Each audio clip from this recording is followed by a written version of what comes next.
Assalamualaikum warahmatullahi wabarakatuh. Bismillah, alhamdulillah, wassalatu wassalamu ala rasulillah wa ba'd.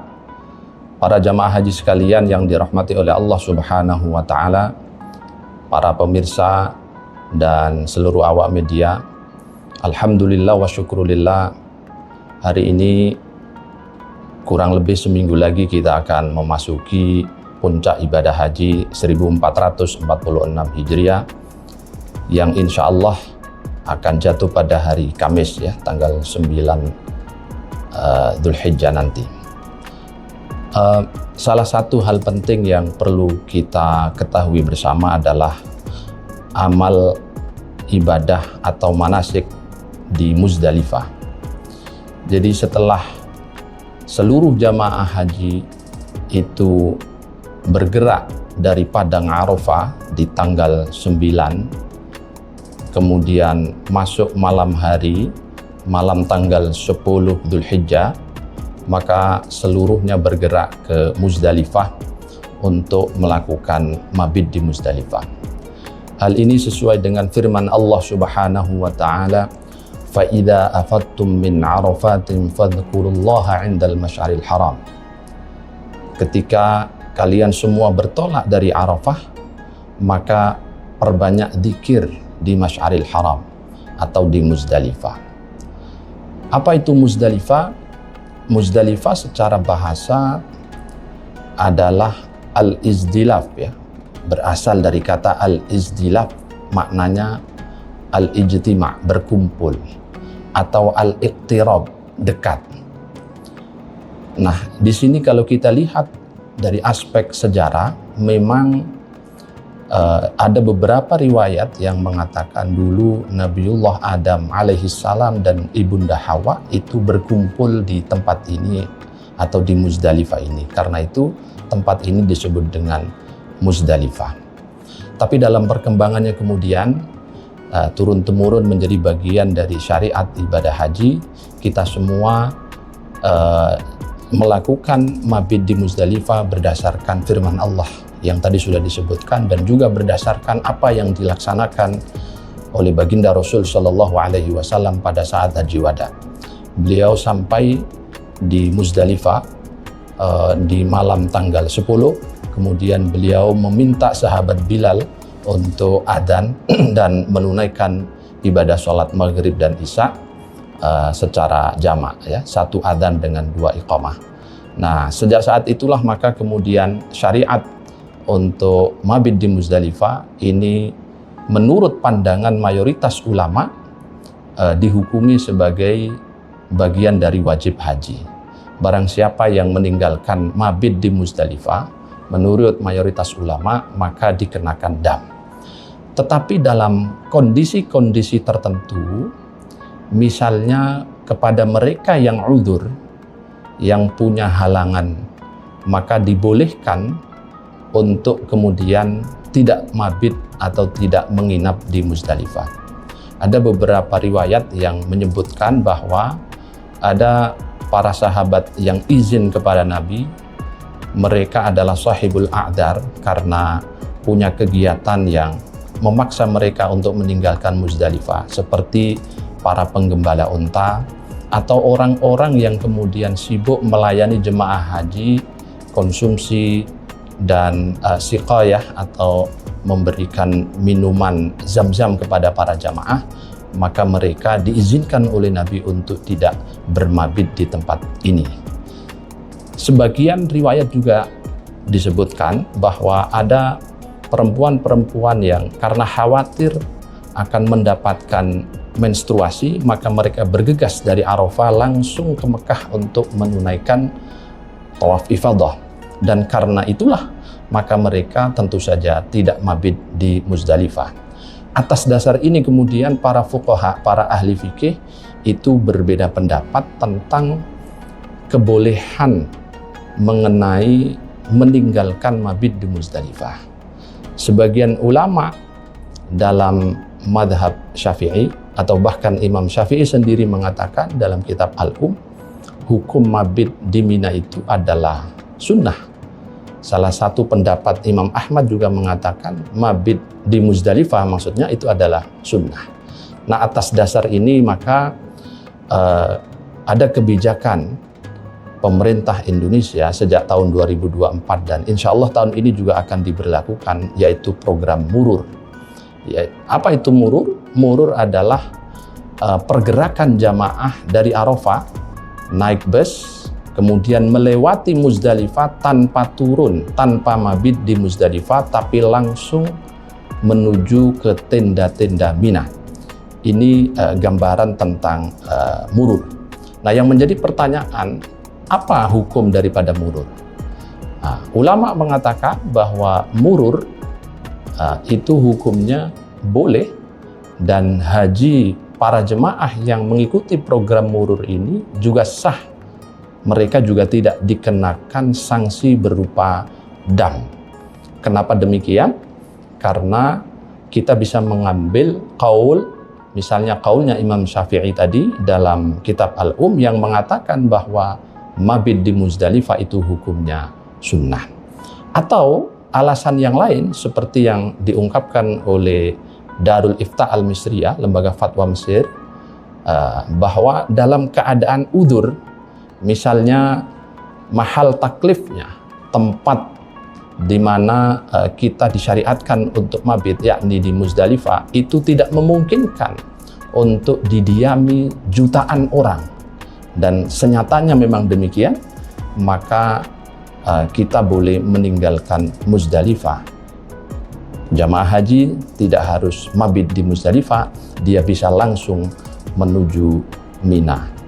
Nah, oleh karena itu, para jamaah sekalian, sahibul a'dzar, orang-orang yang punya udzur, seperti lansia, mereka yang difabel, atau punya udzur-udzur yang lain, ya, lanjut usia, termasuk yang resiko tinggi, itu sangat dimungkinkan untuk mengambil program Murur ini, dan insya Allah secara hukum fikih mereka tidak terkena dam, mereka dicatat sebagai haji yang insya Allah sah secara hukum. Para hadirin yang dirahmati oleh Allah Subhanahu wa Ta'ala, setelah melakukan mabit di Mina, setelah melakukan mabit di Muzdalifah, pertanyaan lanjutannya adalah apa yang dilakukan biasanya bagi mereka yang mabit di Muzdalifah. Ada beberapa hal yang dilakukan di sini. Yang pertama adalah tentu memperbanyak zikir. Ya. Fadhkurullaha 'indal masy'aril haram. Seluruh jamaah haji diminta untuk berzikir, berdoa, bermunajat kepada Allah Subhanahu wa Ta'ala. Dan selain berzikir, memperbanyak doa, kemudian jamaah juga disunnahkan untuk mengumpulkan batu-batu kerikil untuk persiapan lempar jamarat. Kendatipun secara teknis, ya, di zaman modern ini sebenarnya syarikah atau markas-markas penyelenggara haji di Arab Saudi sudah mempersiapkan kerikil-kerikil itu, tetapi tidak ada salahnya bagi jemaah yang berkesempatan mabit untuk mengambil kerikil sebagai ittiba sunnah baginda Rasul Shallallahu Alaihi Wasallam. Nah, durasi bagi mereka yang mabit, ya, itu adalah sampai melampaui tengah malam hingga menjelang subuh. Tetapi secara teknis pergerakan nanti panitia atau pemerintah akan mengatur penjadwalan secara berurutan sesuai dengan jadwal yang sudah ditetapkan oleh pemerintah atau syarikah yang bertanggung jawab atas pergerakan jamaah. Para pemirsa sekalian, setelah seluruh jamaah itu dipastikan mabit, yang tidak melakukan program Murur tentu mabit. Setelah mabit maka jamaah akan bergerak ke Mina. Apa itu Mina? Mina secara bahasa juga kadang-kadang disebut dengan Muna, yang artinya adalah harapan. Karena itu makna dan pesan dari Mina adalah ditumpahkannya harapan seluruh jamaah haji kepada Sang Pencipta Allah Subhanahu wa Ta'ala. Maka kita disunnahkan untuk memperbanyak doa, memperbanyak munajat kepada Allah Subhanahu wa Ta'ala di tempat yang mulia ini, sebagaimana dicontohkan oleh baginda Rasul dan para nabi-nabi terdahulu. Adapun hal-hal yang dilakukan oleh para jamaah, pertama adalah tentu di tanggal 10 pagi itu kita disyariatkan untuk melempar jumroh Aqobah dengan 7 kerikil. Setelah jumroh Aqobah, kita kemudian mencukur rambut atau menggundul bagi yang laki-laki. Dengan melakukan 2 kegiatan ini, yaitu lempar jumroh Aqobah dan mencukur rambut, maka tahallul awal sudah dilaksanakan oleh jemaah haji. Karena itu, jemaah bergerak kembali ke tenda Mina untuk berganti pakaian biasa. Seluruh larangan-larangan selama berihram sudah dihalalkan kembali, kecuali hanya satu yang masih diharamkan, yaitu berhubungan suami istri. Selama di Mina, sepanjang belum melakukan tawaf ifadah, maka seluruh jamaah terutama yang membawa pasangan suami istri tidak boleh melakukan hubungan suami istri karena statusnya masih tahallul awal.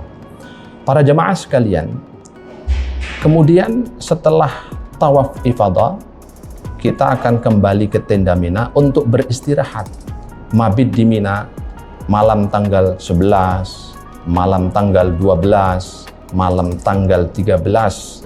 Bagi yang nafar awal, maka dia akan kembali di tanggal 12. Dan bagi yang mengambil nafar sani, dia akan kembali ke Makkahnya itu tanggal 13 Dzulhijjah, sesuai dengan jadwal yang telah ditetapkan oleh pihak syarikah atau panitia penyelenggara. Selama mabit di Mina, kita bisa melakukan berbagai hal. Yang pertama tentu melakukan ibadah-ibadah wajib. Sholat 5 waktu, membaca Al-Quran, memperbanyak zikir, dan munajat kepada Allah Subhanahu wa Ta'ala. Sebagaimana dulu Nabiullah Ibrahim alaihissalam bermunajat kepada Allah untuk meyakinkan mimpinya tentang perintah menyembelih Ismail alaihissalam. Sebagaimana dulu dicontohkan oleh Nabi Muhammad sallallahu alaihi wasallam untuk memperbanyak zikir dan bermunajat, bertaqarrub, beristighfar kepada Allah Subhanahu wa Ta'ala. Karena itu dianjurkan kepada seluruh jamaah selama mabit di Mina itu memperbanyak taqarrub kepada Allah, membaca Al-Quran, berzikir, membaca sholawat kepada baginda Rasul Muhammad sallallahu alaihi wasallam. Tanggal 11 kita akan kembali ke Jamarat untuk melakukan lempar jumroh ula, jumroh wusta, dan jumroh Aqobah, masing-masing 7 kerikil.